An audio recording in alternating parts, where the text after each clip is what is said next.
तुम्ही इन्फ्रामॅन म्हणा, चाणक्य म्हणा, धुरंधर, वस्ताद किंवा आधुनिक अभिमन्यू, काहीही म्हणा, पण मुख्यमंत्री देवेंद्रजी फडणवीस म्हणजे आम्हा सर्वसामान्यांसाठी आमचे लाडके देवाभाऊच. दिवस रात्र, ऊन पाऊस कशाचीही पर्वा न करता आमच्या प्रत्येक अडीअडचणीत सुखदुःखात ते नेहमीच धावून आले. म्हणूनच तर ते महाराष्ट्राचे लाडके देवाभाऊ झाले, ज्यांच्या नावातच देव आहे आणि आपल्या कामातून ज्यांनी आपलं नाव सिद्ध केलंय. त्यांच्यावर अविश्वास दाखवण्याचा प्रश्नच येत नाही हो.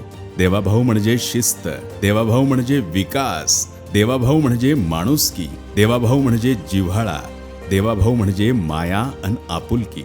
देवाभाऊच आहेत जनतेचे खरे कैवारी अन विकसित महाराष्ट्राची पालखी मानाने मिरवणारे वारकरी.